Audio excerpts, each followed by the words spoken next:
Urayoán Noel and Sarah Giragosian.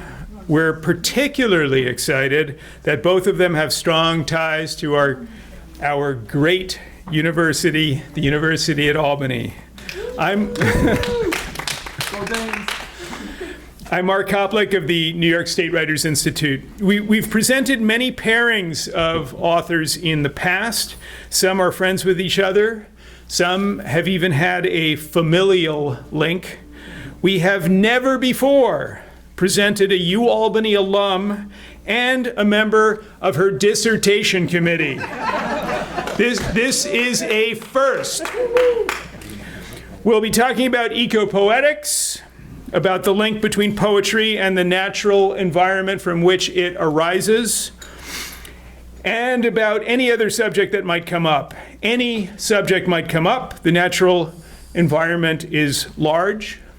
It is coterminous with the universe, I suppose.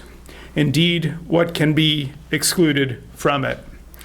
We are so grateful for the students in the classes who follow our schedule and for the faculty who teach the great books that we celebrate. There are many of you here. I also would like to thank our co-sponsors, UAlbany's Living and Languages Initiative of the Departments of English and Languages, Literatures, and Cultures, CHAT's Environmental Humanities Lab, English Department's Creative Writing Program and Young Writers Project, Writing and Critical Inquiry, WCI, and the Honors College.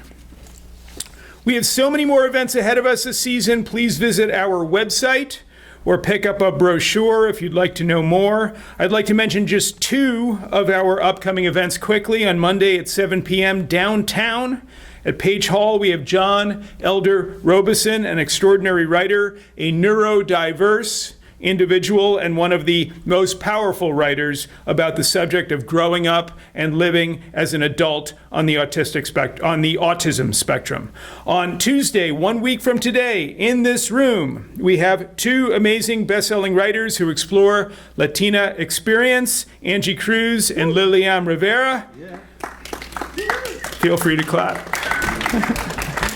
That's 4:30 next Tuesday, right here in partnership with countless friends and departments here at the university. Books are available for sale and can be signed after the event, and you'll get a chance to meet our poets. After a conversation with Urayoán and Sarah, we'll be taking your questions. If you have a question that you didn't get to ask, you can do so on the signing line. You do not need to buy a book to join the signing line and say hello to the poets. Now, it gives me great pleasure to introduce Jonathan Dubow, fellow poet and WCI lecturer, who will lead the conversation and introduce our guests. Jonathan Dubow received his MFA in poetry from the University of Alabama. His poems have been published in Chattahoochee Review, Colorado Review, Devil's Lake, Grist, A Journey of the Literary Arts, Journal of the Literary Arts, Jewish Currents, Seattle Review, and Waccamaw. Please welcome Jonathan Dubow.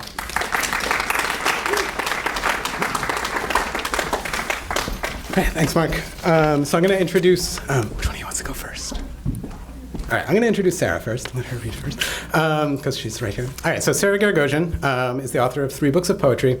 Most recently, Mother Octopus, which won the 2023 Halcyon Award from Middle Creek Publishing and just came out recently. She's also the co-editor of the recently published anthology Marbles on the Floor, How to Arrange a Book of Poems, which I think is for sale outside and is a fantastic anthology. She teaches in the program of Writing and Critical Inquiry here at UAlbany.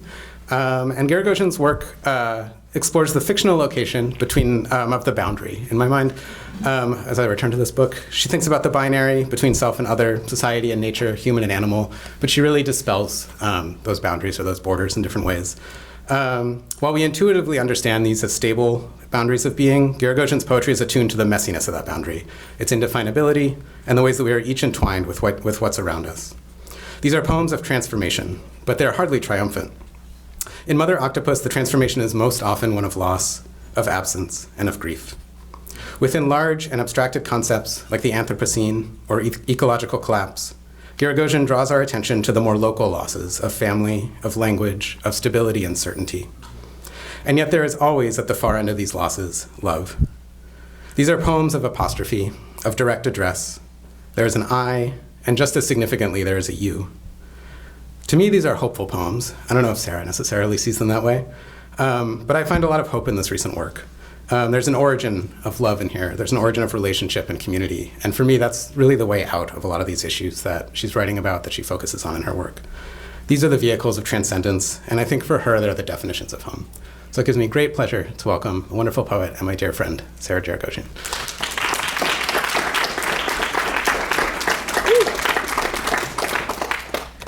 Thank you so much. I'm honored to be here, to be in conversation with Urayoán. Thank you so much to Mark and to the New York State Writers Institute. And thank you to Jonathan for that lovely introduction. So I'll be reading from Mother Octopus. Thought I would start. Yeah, I don't know about the hope thing so much. It makes me want to start with maybe a darker poem, actually. So I'm going to start with a long poem. It's called To the Source. Take my hand. Will you bring me to the source, to the river's mouth? If I rise with the river, I'll be flooded with cattails and run off. If I run off with you, do you know a place beyond the arm of the state? It's getting late. Lead me to the heartland or a body of water, to my earliest language, so we can pledge to soil, seed, and air, indivisible in a sparrow's first subsong. What if all's related? The quality of light, the Superfund site, the lump in the breast, the songbird sighted too early in spring. In the smog, the only sunrise that can be seen stalls out in a TV screen. Perhaps somewhere else, somebody's birthright is sunlight, but in this big gulp country, my body is an artifact of industry, a trial, a test. PCBs in the bloodstream, exposure to mercury and lead dioxins. My fertility is uncertain, and that wheeze you hear could be a symptom, could be a prickle of grief. It's getting late, and the garden's flooded. Its dredging speak of sacrifice, broken teeth of harrow, patented seeds and chrysanthemum, engineered blue. When the time comes, we can count on our kind to reroute the river upstream, to remake whole cities rather than ourselves. It's getting late, and the heat's unseasonable, but season, which meant once a proper time, a sowing, now means scrounging for another morsel of land, an ice floe to rest on, or a gesture of hope, a spell of rain, or the essential play of bees in a force field of strawberries. It's getting late, the Arctic's burning, and you cannot coax methane back under permafrost. The mush spits up sealskin boots, seeds and microbes, mammoth bones and pathogens, viruses that will follow the dotted lines of love. How does the song go? Is it told in a whisper with a crack in the voice? If you tilt your ear to the earth, what do you hear? It's getting late, and the whales are singing a little flat, so loud the acoustics of cracking icebergs, they may be changing their pitch to be heard. Try a love poem now. So this is Love Song of the Fig Wasp, and I only recently discovered that male wasps die inside of figs. So this is a little factoid. The ocean aches for a lush moon. I, near invisible, crave the flowers inside the fig. That sweetness sings and swells, pink light calling to my core. That solo flight in, all consumed, I push and pry inside tight quarters. Snip. The flesh snags my forewings, takes the pinpoint needles of my antennae, everything. No matter. The moon gives and takes away its light. The fig, too. New-bodied, more ant than wasp. I creep around the fruit's pips, bigger than my eyes, make a home inside pulp bursting with clusters and clusters of flowers, ecstasies upon ecstasies. I lay caches of eggs within the span of that fruit, swipe and spread pollen like wallops of jam. Call it the largesse of pollinators. Call it a future trust. Yes, I will die locked inside that paradise, and my sons, once mated, will too. But my daughters, they'll carry on what I started, dressed in pollen. They'll escape, find the next fig, slice it open. You won't find their secrets. The juice will spill open your lips. Thank you.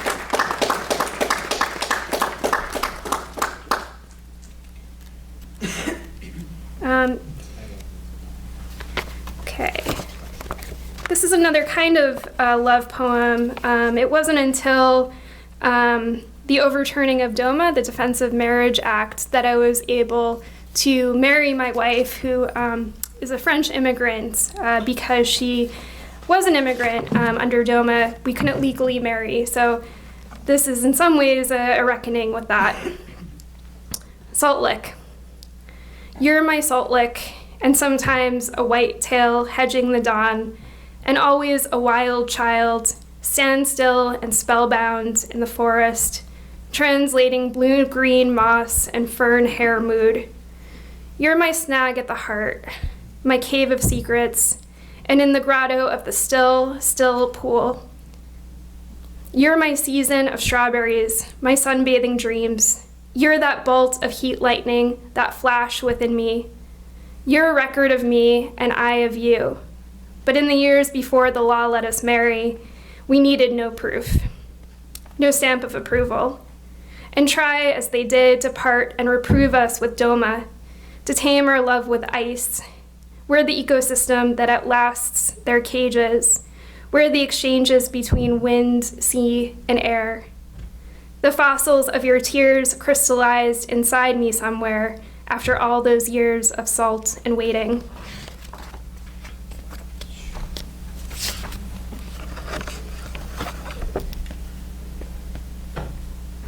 Okay, just read a couple more.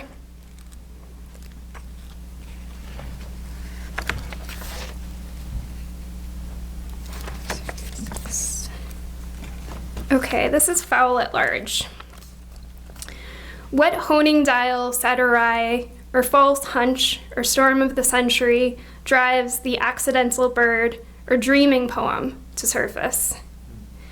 As for me, I had disavowed hope's candle to eggs, devotions, spike-heeled the idea of someday.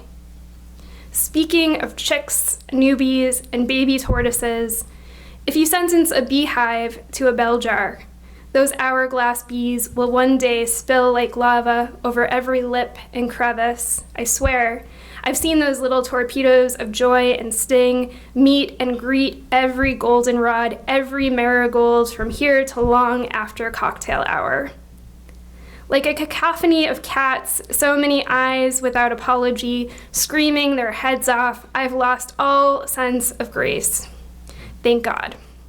My thirst is deeper.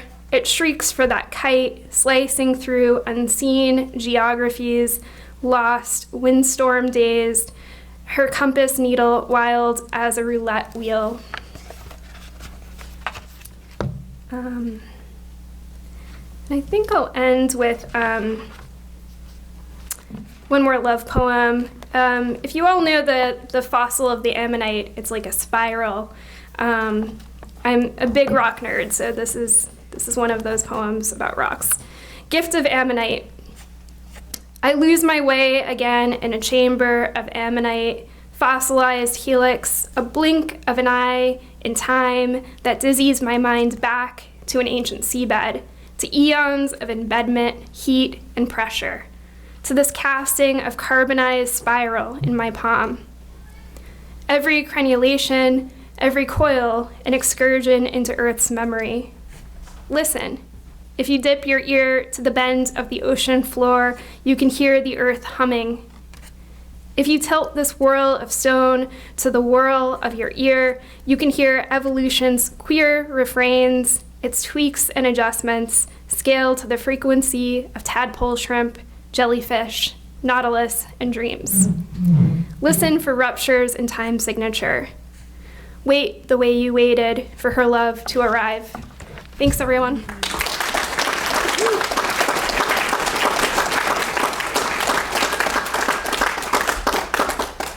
right, thanks, Sarah. That was wonderful, and I thought kind of hopeful. All right, so our next reader is Urayoán Noel. Urayoán Noel is a Puerto Rican poet, critic, translator, and performing artist living in the Bronx.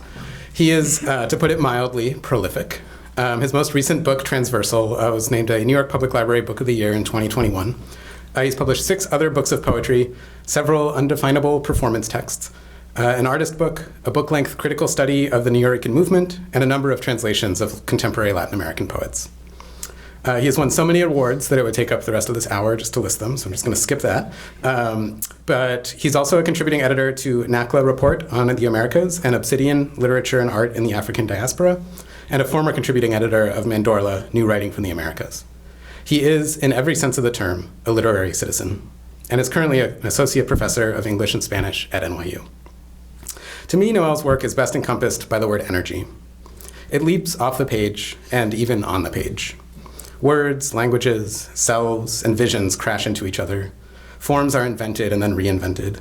Words are scrambled again and again. In their interstitial, interlingual expressions, Noel's poems require us to read and to listen differently. Whether we are fluent in English, Spanish, or both, I don't think any of us are fluent in Noel. To encounter his work is to change the shape of one's mind, to stretch and twist, to try and keep up. This is not to say that he's hermetic or unapproachable. He often works in familiar forms like the sonnet or the cinquain. And the location of his vision is most often, I think, the shared space of the sidewalk.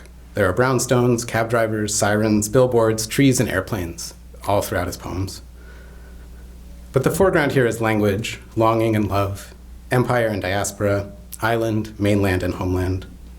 To encounter his voice and his vision on a familiar street or an Empire State Plaza is to be stunned by that which we thought we already knew. Urayoán.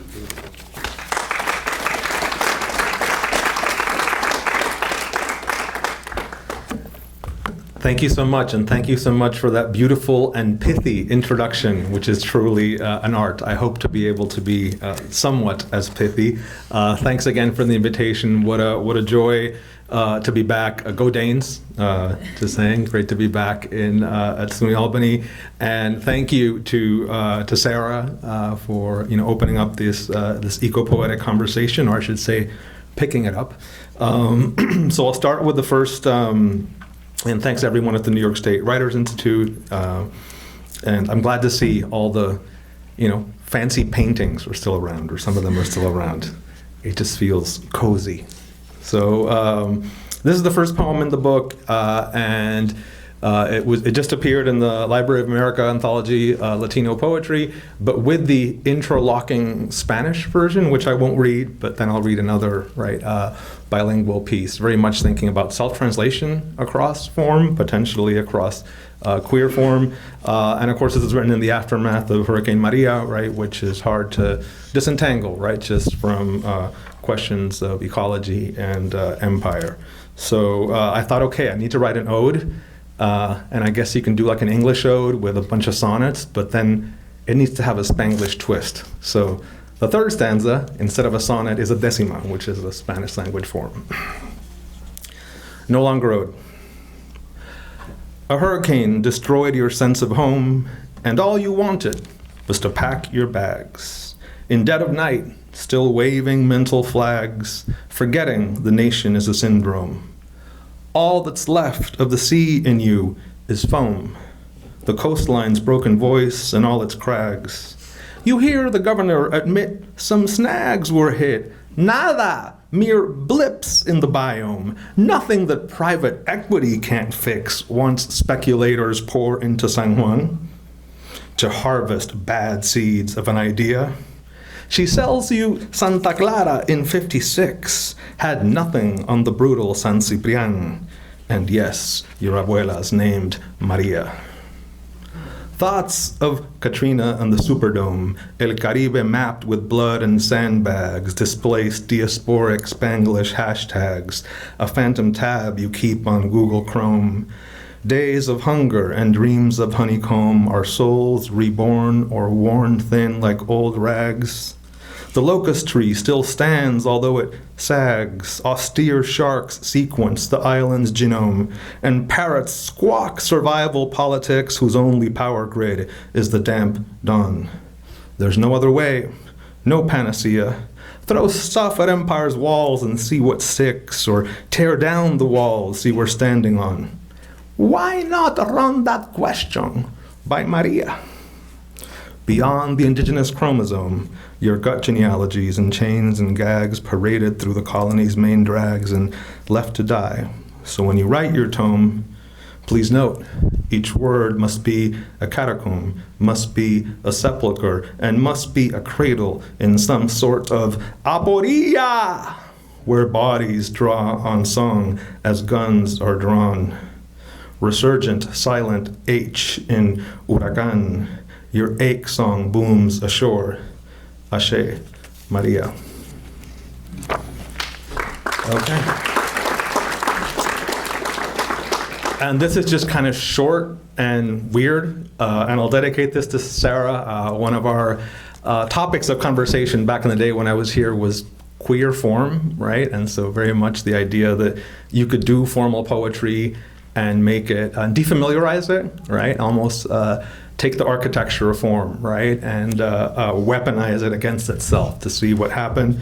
And so very much in conversation with poets like the late, great Reginald Shepard, repping the Bronx. So this is playing with the terza rima, right? The classic form of the Divine Comedy, but then what happens if we make it just 2 syllables? And we can talk about syllable counts in English and Spanish because they're different, but then can we self-translate and keep that form? Let's see. Fractal, disyllabic terza rima for a love that multiplies. We land on some point scanned far from our mind. Freedom, a kind, not yet defined. You bet it sounds like wet, deep grounds and caves with mounds of graves whose words night saves. Dead birds will sing, lost herds, I'll bring you home. Wellspring, rhizome, bone beach we comb to reach the pus in each of us, remote we're thus afloat in time, a coat of grime, my dear. Let's rhyme the fear away with queer dismay and joy today. 2-boy, unplanned, convoy. Fractal, tercetos encadenados bisílabos para un amor múltiple. Somos viejos tomos, quejos de lejos. Me dices que grises quieren lises, mueren, nos hieren los dioses. 2 voces graves, 12 aves muertas, sabes ciertas fallas, puertas. Hallas tus playas, luz hecha pus, mecha sin fecha, fin menos ring, plenos, ríos, truenos, bríos, tuyos, míos, suyos, homos, nuyos. Okay, that's where your tax money is going, people. Okay, so I think a lot of the kind of the eco-poetic dimension in my work, weirdly enough, emerges in improvisation and in the practice of walking, and this is partly kind of my poetic temperament, as was so beautifully alluded to, but also out of necessity, and began when I was teaching here. Basically, I can either produce the way the institution demands, or I can revise my poems, but I don't have time to do both. So can I turn the act of like walking and getting exercise and staying minimally healthy into a way of, alternative way of creativity. So pretty much talking into my phone while I walk and recording myself, which I call walkie-talkie-techies, as in walking and talking and teching, right, has become a part of my practice. And one thing you notice is landscapes change, and with them you notice, right, the way resources get extracted, the way landscapes shift, right, communities get displaced, right, but also new solidarities emerge, sometimes nature heals, right, so almost by accident it's become a really important almost process, right, documentation in my work, and eventually I've gotten the courage to say, hey, my process is my poems, and that's good enough. So I'll just read, there tend to be long pieces, so I'll just read a couple of snippets. This is, they asked me for an essay on translation, and I'm like, I don't have time for an essay, but I can improvise something. This is the end of that. And I'm self-translating as I'm improvising, so we can talk about transcription, which becomes a big problem. I say all of this to mean, digo todo esto para constatar, para preguntar, to ask, what are translations bodies that matter? ¿Cuáles son los cuerpos que importan de la traducción? What are its antibodies? ¿Cuáles son sus anticuerpos? What is its antimatter? ¿Cuál es su antimateria? What is its center? ¿Cuál es su centro? ¿Cuál es su periferia? What is its periphery? ¿Cuál es su barrio? What is its neighborhood? What is its hemisphere? ¿Y cuál es su hemisferio? No answer, no respuesta. Pero sí, la colocación, but yes, the co-location, the eco-location, la ecolocación, the language ecology, la ecología del lenguaje, no siempre verde, not evergreen, but inseparable from these gritty litorals, pero inseparable de estos sucios litorales. A lit-oral translation, una traducción lit-oral, wouldn't just be site-specific.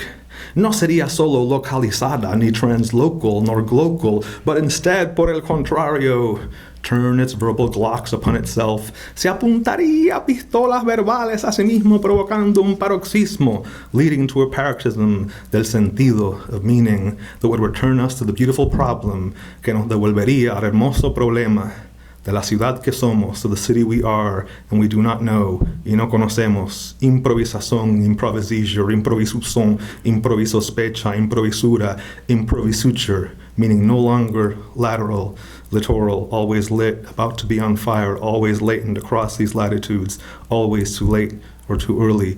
El significado siempre abismado, siempre en fuego y siempre latiendo, latente, las laderas, los linderos de estas latitudes. Litoral, no litúrgico, lit-oral, not liturgical, lit-oral, little but looming, litoral, leve, lúgubre, pero circunlocutorio, litoral, improvisación diaria, precaria y necesaria, lit-oral, daily improvisation, our first and final station, our only nation. And this was improvised while walking along Randall's Island, so it's kind of at the border of Queens and Upper Manhattan and the Bronx, so kind of a liminal island space, thinking of Puerto Rico.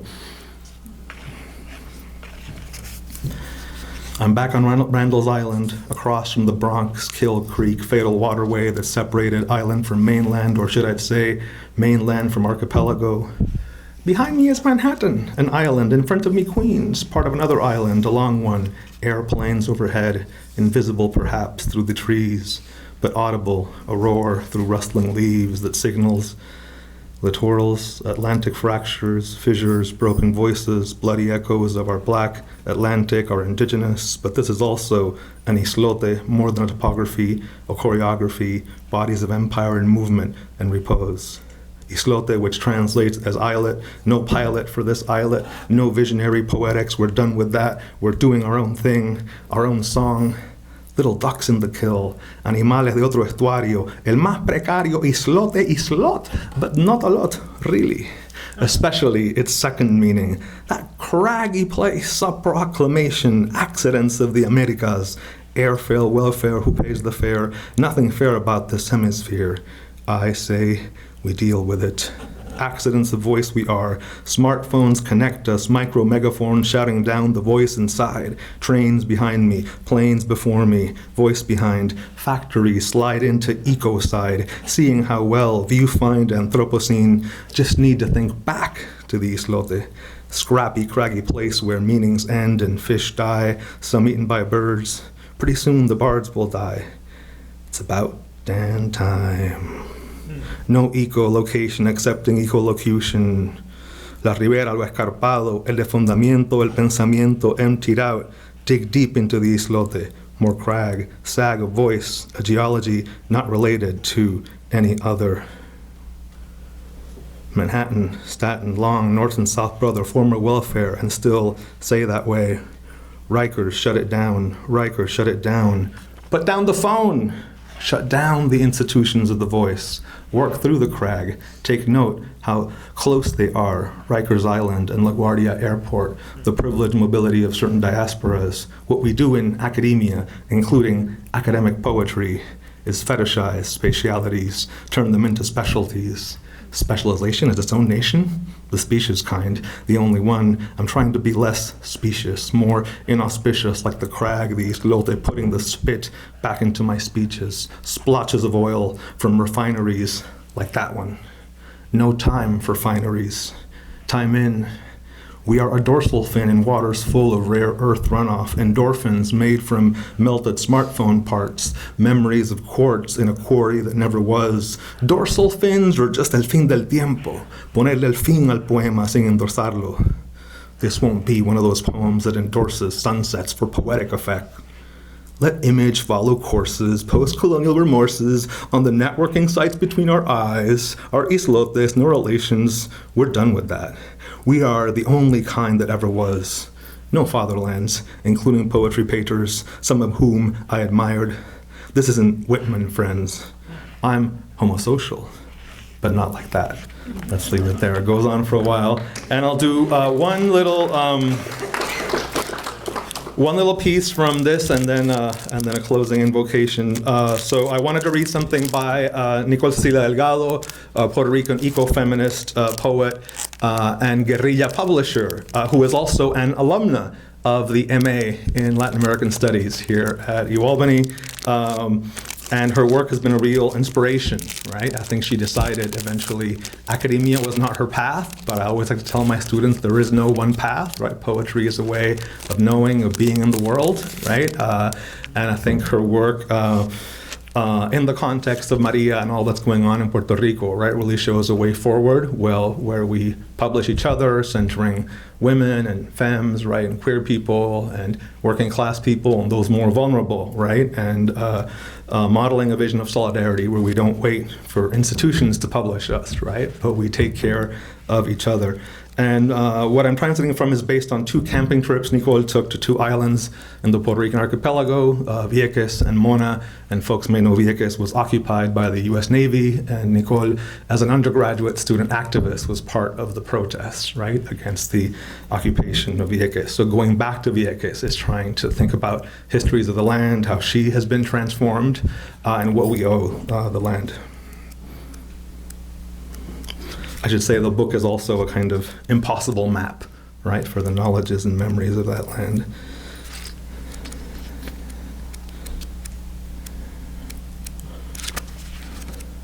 If I can find it.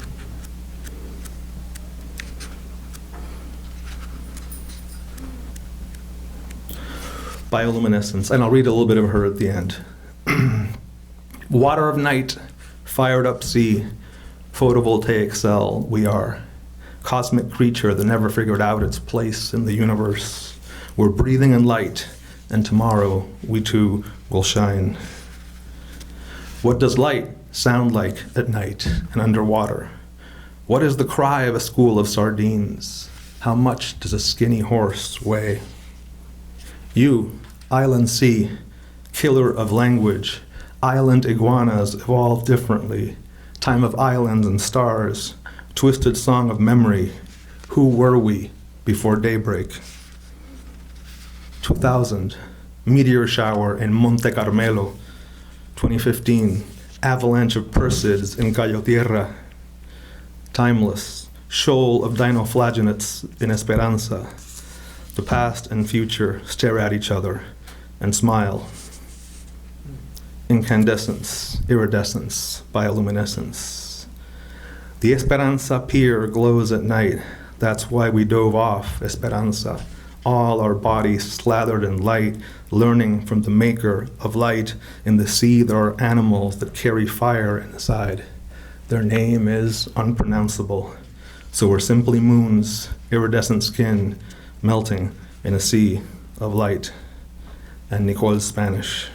El muelle de esperanza brilla de noche, por eso nos fuimos a tirar de la esperanza, todo el cuerpo untado de luz, aprendiendo de quien sabe hacer la luz. En el mar hay animales que llevan dentro el fuego, su nombre es impronunciable. Entonces somos simples lunas, piel iridescente, derretida en mar de luz. Nicole Cecilia Delgado. Okay. And will you help me just with a final piece? Okay, Cool. Let's see.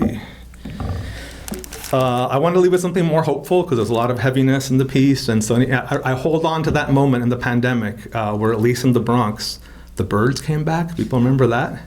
And I feel like listening, right? Being present in the world in a different way is one thing poetry can do for us. So this was in lockdown, so I actually wasn't walking around. I was in the la yarda, as we say, right? The backyard, right? But also, again, improvising.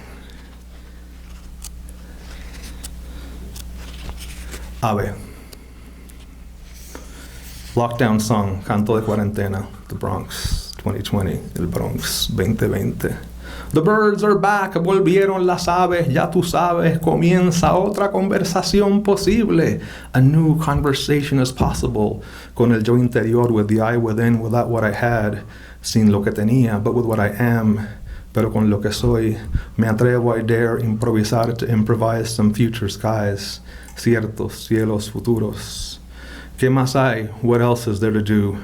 Mientras los pájaros y el tráfico se pelean, while the birds and the traffic fight it out in the shadow of the Bruckner Expressway, bajo la sombra de la autopista Bruckner en el sur del Bronx, in the South Bronx, donde generaciones de mi gente, where generations of my people han luchado, have struggled, han sobrevivido, have survived, libre albedrío de cantar, the sovereignty of song, even amid the distortion of these technologies, aún en plena distorsión de tantas tecnologías. Otro cuerpo es posible. Another body is possible. Cuerpos no productivos que no funcionen. Unproductive bodies that don't always work. Networked in other ways. Desde otro tipo de redes. And that improvisation goes on, but here a new one begins. And I want to leave you with a refrain, because what else is poetry but cheap sing-alongs, at least for a Gen Xer like me? Again, tell your parents this is what your tax money goes for. Maybe not, because I think the Writers Institute gets fancy donors. Fancy donors, thank you for finding my random improvisations worthy of your funds. I bow down before you. Thank you for legitimizing me with all your money and awesomeness. Dutifully acknowledge, thus we can proceed with the chorus, which is very simple. I'm reading anagrams for Go Danes! Go Danes! En inglés y en español, you figure it out. Aged son. Go Danes! Sane dog. Go Danes! Ego sand. Go Danes! Go Deans! Go Danes! Dong sea. Go Danes! Eons, Gad. Go Danes! Gen soda. Go Danes! Go sedan. Go Danes! Node gas. Go Danes! Sage nod. Go Danes! Ode sang. Go Danes! Desgano. Go Danes! Negados. Go Danes! Ensogad. Go Danes! De ganso. Go Danes! Ganó sed. Go Danes! Donegas. Go Danes! Hen a dos. Go Danes! No de ga. Go Danes! Hen odas. Go Danes! Hen soda. Go Danes! Den soga. Go Danes! Gracias.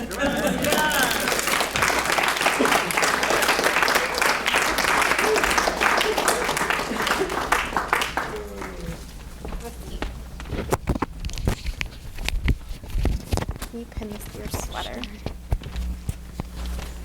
And I'll give you notes. Give me 1 minute before I start. Sorry. This is gonna go in the pocket. And then I still need to put something else on you. So hold on. But you have a lapel. So it's easier for you. Give me 1 second. It's gonna be weird, but you're gonna have 2. It's not high tech, it's actually low tech, but go for it. All right. That was awesome. Thank you guys. I've never heard anyone chant the phrase "go Deans." All right, so I have a few questions, and then I'm going to open it up to the floor. So I know that you all have a lot of questions too. So I want to actually start by talking about the sort of the role of immediacy in your work. Urayoán, you refer to this as improvisation, and even when I saw you standing up there, there's like a musicality and a performativity to it. But as I was reading this, alone in my living room, I was thinking about it as immediacy, right? I was thinking about it as the solitary experience of writing these poems as you're walking around. And Sarah, I see this in your work too, especially in like the haiku that you write, feel to be very sort of like a direct experience kind of poem. And I really asked this question out of a kind of like jealousy and envy, but I'm curious about your compositional process and sort of what's going on before you start these works. How do you know they're done? How do you sort of handle them and work with them? And then how is that experience different from the other kinds of ways that you're writing poetry? I guess I can start. Okay. Yeah, that's a great insight. I mean, I made a joke when I was reading up there about hope. And I guess for me, you know, what's critically interesting is thinking less about hope than attention as a kind of care. And with the high bun, you know, there's a kind of momentum. The high bun is a kind of travel poem, and I'm working usually moving through the lands as I'm doing kind of the initial preliminary thinking for a high bun. I also love the strangeness of the high bun, and it, you know, there's something almost akin to a fugue or a dream state that I think is appealing about the high bun. But for me, it's really about practicing a kind of attention that is the kind of care. I mean, honestly, it's hard for me to feel great hope at this moment in time. But I do think that, you know, kind of recognizing my own limitations of my own perspective while also trying to look closer is kind of where I am in terms of thinking about like practicing a kind of eco-poetics. Embracing those contradictions. Beautiful. Do I give this to you? Yeah, I'll use every mic given. The one on the rappel should. Oh, okay, cool. okay. Yeah, okay, or cool. Just share that one. That's fine. Yeah, I think for me, the you know, improvisation, it took a lot to get there. Had you told me 25 years ago I would be, you know, sharing improvisations in that way, I wouldn't have believed you. It was terrifying, right? I think in a lot of ways form was a solace, right? And there's maybe one other factor to mention is I'm also epileptic, right? So thinking also of like, I think my attraction to form, now I understand, is also almost taking all that excess energy you mentioned, right? And putting it in that vessel, right, of the form. And I think it took me a while to say, you know what, this is me. If it's gonna be like extra with way too much energy, that's how my body mind is, and maybe I need to like honor that, right? So this complex way in which it's about performance and the stuff that can't be contained by the page, I think I realized eventually that's also political for me. First, I don't know how to be right any other way, right? And so I think as opposed to like, you know, finessing my form as I maybe tried to do earlier in my career, right? To make it fit in that vessel and just like feel like I was assuaging myself, right? I think over time I'll just let it all hang out, you know? And in that sense, not caring so much about whether it's called poetry or not. In fact, I think one of the other things that I had the time I would have shared is from a new kind of work that's all prose, right? But that incorporates walkie-talkie-techies and, you know, with elements of memoir and personal essay, and it's largely writing about what it feels like to have epilepsy. So almost like, you know, anybody who's read, you know, projective verse, right? Charles Olson, that idea of like energy transferred, right? From the poem, right? To the reader of the poem, almost like a jazzy vision of poetic meaning, right? So it's not about what it says, but about the energy that it shared, right? I think that's also important for me from the space of the Nuyorican tradition, right? One of my mentors, Edwin Torres, says it's like the cliche of your Caribbean poet pretty much is about the music, right? Which doesn't mean the words don't matter, right? But the music carries all these meanings, and I think, again, that's also, you know, a kind of political vision, right? That keeps people connected across diaspora. So it's not really one thing, but I will say, as I've started to think about my work more eco-poetically, right? It's also about how those, right, those rhythms and those hauntings are written, you know, on the body and, you know, in the mind. I'd say that's one difference when I teach eco-poetics. There is that like old Sierra Club and frankly profoundly eugenic vision, right? Where like, ooh, here's nature there, let's preserve it. And especially let's preserve it, you know, from the undesirables, right? And I think my vision of eco-poetics is more like kind of rock it. If it doesn't align with your body mind, right? If you can't liberate your body mind in the process, then it's probably not the right kind of ecopoetics, right? So that idea of ecopoetics as preserving a nature that's already fixed out there seems to me both kind of a relic of the past. We're not there planetarily anymore, right? And also, potentially messy in terms of who it includes and who it excludes, right? So to me, it's, urban spaces are also ecopoetic, right? Suburbs are also ecopoetic, right? And so I think the practice of walking has helped me just like non-judgmentally understand myself as a Boricua, as a Puerto Rican person whose folks are in Puerto Rico or Central Florida, right? Or the Bronx, right? It's all good. Wherever you are, I'm working with it. And that involves sometimes like walking on walkable geographies, right? Since I'm epileptic, I don't drive, so there's a lot in the newer work where I'm literally walking along expressways, hoping I don't get run over so I can visit a random family member, right? Because there's no Uber in those parts of Puerto Rico, right? So I think it's a kind of, walking is important for me and what happens at that scale of walking, but it's also, again, about embracing the singularity of my walking and the kind of singularity of our differences, right? As opposed to some static vision of a nature, right? That's always already there. So. I sort of want to hear how you got to work on this campus in Madrid. Thank you, bus. Which bus is that? I forget the. So you both talked about form a lot, and I had a question prepped about form, and then I realized 30 minutes ago that you two have been having a conversation about queer forms for like a decade at this point. So I'm just going to take the phrase queer form and throw it out there and let you maybe let us into what that conversation has been between the two of you and where you're heading with that.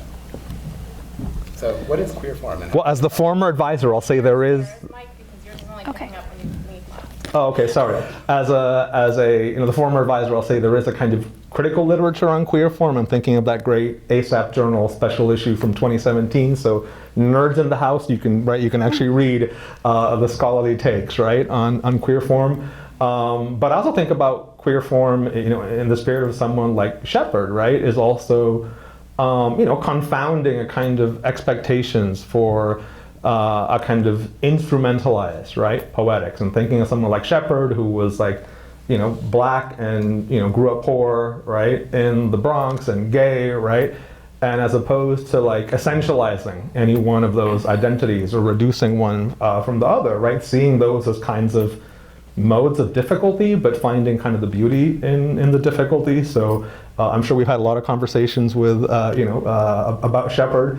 So what I love about going back to Shepard's work, right, and he kind of died before a certain kind of identity writing, identity poetics, right, came to be more accepted, not that it's wholly accepted, but more accepted, right, within the publishing mainstream. I think of his work as also very unsentimental, right? It's almost like investigative, right? Here's where I come from. Here's how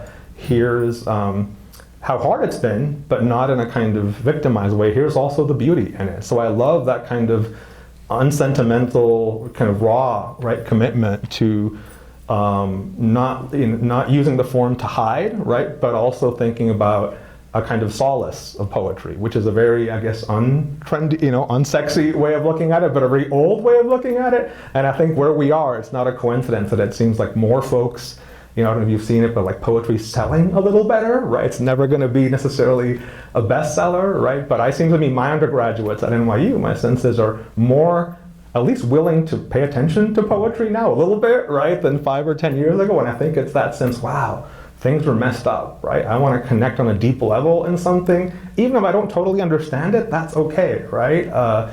So to me, the power, right, of poetry from the space of queerness, right, or other spaces of difference, right, where your identities are marked, is that sense that, I think it provides a sense of solace, right? But it's not necessarily an easy solace, right? It returns you back to the question of how meaning is made, right, in the body, right? And I think maybe you and I were also thinking about a lot of like radical queer traditions, thinking of like Eric Kinahan's work, right, and things like negativity, right? So negation, right? So sometimes identity works through negation rather than affirmation, as opposed to, yay, I'm X. It's like, ooh, watch what happened to me because I'm X, right? And so your body is marked whether you want to or not, right? And I think investigating some of those questions and teaching our students how to investigate those questions, right? How can poetry be a tool, not just for like representation, right? I'm X and I'm repping for my X people, but also, ooh, look at how I have no choice about the way my body, right, is engaged in the world, right? Stuff happens to us just by having the body that we do in the world, right? And we have privileges just by virtue of being in a space like this, right? But we also, carry, right, the weight of all those, of all the gazes, right, that we have upon our body. And I think poetry offers me like a way to work through that. And again, coming from the Bronx, so I'll hold on to the example of someone like Shepard, because again, I think there's that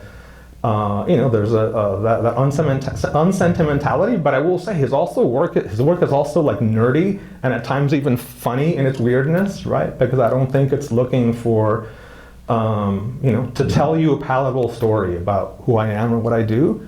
It's that I'm digging, right? Digging through it, investigating, and letting whatever comes up be what it is, even if it's dark, right? And some of the pieces that we read are weird or misshapen or doesn't look like, traditionally, conventionally pretty poetic form. So. Yeah, I think I actually came to SUNY a little overly enchanted with form. Just because I was trained in a formalist tradition, but I found over time that the formalists that I was drawn to are really writing a kind of alternative formalism, right? So they're ironizing or deconstructing form, highlighting some of the constructedness of it. And I love the way you're like decolonizing form a lot of the time in your poetics. Reginald Shepard is a great example. I'm thinking about Elizabeth Bishop in her later career with her, her sonnet that has single word lines. I'm thinking about Gwendolyn Brooks. I'm thinking about Evie Shockley, right? We've been having this conversation for a long time, and I think what's most exciting for me about form is working with a constraint, but not being limited by that constraint, right? Like finding opportunities for improvisation or spontaneity, or just kind of messing with the reader's mind a little bit, So like I have a sonnet in here, Mother Octopus, that is a Shakespearean sonnet to the hagfish, which is a really ugly deep sea fish. I like the ways in which queer form offers an opportunity for surprise and innovation. So there's another form that, Sarah, you're actually quite familiar with from your anthology, which is the form of the book, which is, I think, a form we don't really talk about a lot. We think of the form as sort of like the poem or the villanelle or something like that. But even like the size of these books, right? Like there's a kind of regularity or regulation to a book. And so I know you just co-edited Marbles on the Floor. I'd be curious to hear you both talk about how you approach like the construction of the book and the volume and how you think about that in your work. Yeah, that's a great question. I mean, I learned so much from editing that anthology. I don't feel like I'm an expert by any matter of thought. I feel like what I learned from those contributors to Marbles is that there are so many. I mean, writing a manuscript can be like writing one long poem, to use the words of Bishop, right? And there's so many different variations, permutations that one can run through with a poetry manuscript. I think for me, the lesson that I've really found helpful is kind of breaking away from a narrative trajectory. So I'm someone who likes sections in a poetry manuscript. I've tried to get away from that a little bit more in my newer work. And I really like this notion of like, it's something that Annie Finch writes about. She calls it the paratactical approach to a poetry manuscript. And she writes that, essentially we can take certain themes or narrative lines and break them throughout the manuscript so that they reappear like a new surprise throughout the manuscript, rather than working with a more hypotactic approach. So yeah, it's been interesting, and I feel like I'm still experimenting with the book as a form in itself. Yeah, I mean, a lot of that resonates. I would just add that for me, going beyond the book is important. So on the one hand, I can talk about Nicole's poetry as a book artist, right, where she's connecting the book art to this documentation, this undocumentable memory, right, of these personal and political spaces. But also in my case as a performer, right, thinking about what, whatever you experience when I did my thing, even if we thought, wow, that was terrible, that's good, that's fine, I don't care, right? But you had an experience, right? And that experience, that is also an ecology for me, right? So ecology is a kind of relationship between organisms, in space, right? And we can de-fetishize the human, right? And just think of ourselves as organisms, right? Interacting in all these ways.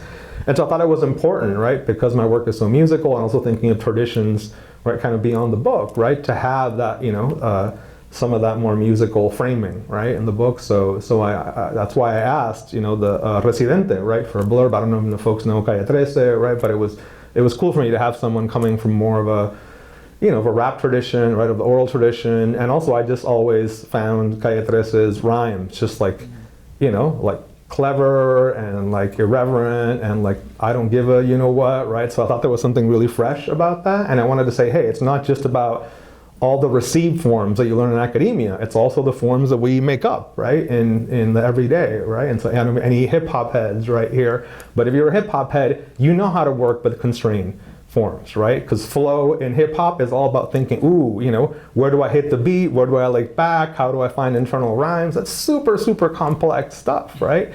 And so that's in the work here too. Not that I'm some like amazing MC. You saw that I'm not terrible, right? But I think it's more the spirit of it, right? The sense that that kind of music, that kind of flow is also something I'm interested in, right? Because I'm a nerd and I don't just read poems on the page. I put on the headphones, but also because those are my communities too, especially as someone, right, who came, from places like the Nuyorican Poets Cafe and wrote about those spaces. It's important to me that the story, right, of what poetry does isn't just a story that can be contained by the book. So in that sense, I'm interested in also form as a constraint, right, in a kind of nerdy way, like, ooh, what happened? Let me try this new form and see if I can do it. But also like in the new work that I was going to read from, right, I'm actually using like more Oulipo type constraints, right? So it's the whole text is a lipogram, so there's one letter of the alphabet that doesn't appear at all, and a pretty major one, right? I won't say which one, but so that challenge, I think, and in a way, it started off as an experiment, and I'm like, ooh, something kind of cool is happening, right? It felt like enforcing myself to write from that space of difficulty, right? A kind of difficult freedom became possible, right? And so probably you all are, right, navigating those spaces of constraint and freedom, right, in your own life, right? And I think my vision of a kind of, in the spirit of people like Audre Lorde, to think about queer form is also where that's enough, right? Well, yeah, I can nerd out and read but I don't have to read these fancy books, right, to think about a form that's apt for who I am and my struggle, right? Just letting it document the everyday and all the kind of random music I see around me. That's got to be enough, right? Both for just to survive and to make this world, more, nicer for however long we're here, right? But also maybe to connect with each other from our necessarily, right, unique experience and from our particularity.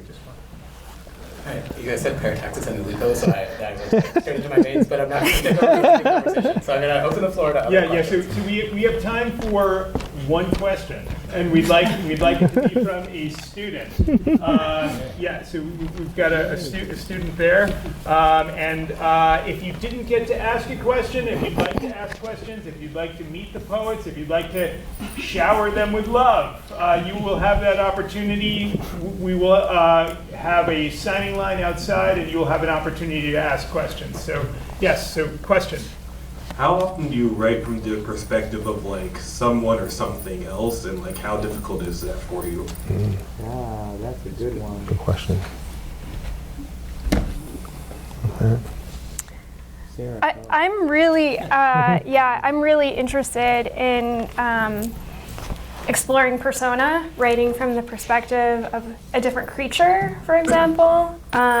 Always there's some kind of tension in that, right? Because my phenomenal world is not the same as that of a dog or a cat or a bird.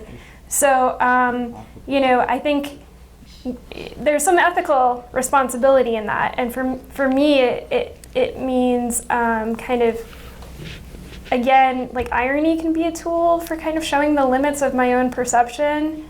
I think though that I've always been interested in like the imaginative possibility of seeing the world through the eyes of another creature. Patricia Smith gives us license, I think, to play with persona in ways that are, I think, really brave and exciting.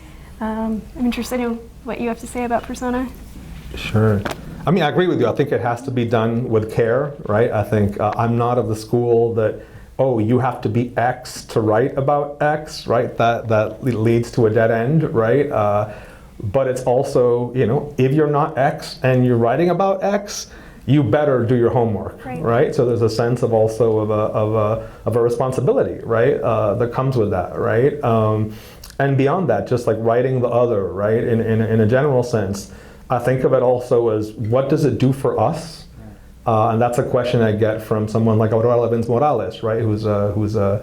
She's in Bridge Call My Back, so she's like my OG, queer disabled Titi Bruja, right? In this game, and that's a question she'll often ask you, like, is it because you want to understand something about the other, or is it like ventriloquism, right, or just laziness? So I think it's often, telling us our choice to write about certain things often tells us something about ourselves, right? And I think we grow as we're willing to confront, right, what those difficult, right, questions are.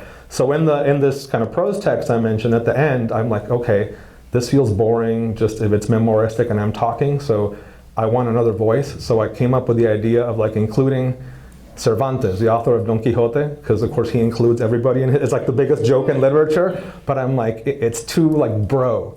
So what if Cervantes were a drag queen, right? So that's it. I just include the voice of Cervantes as a drag queen, basically like canceling me, right? Because I'm such a bro and I'm so basic, and look at the abuelito guayabera, like what kind of game is that, right? So, but I think, so it's done playfully, but it's done also with a sense of, I kind of need this, right? It's letting me like play around with stuff, which is cool, but I'm also trying to be like self-ironizing, as you self-critical, right?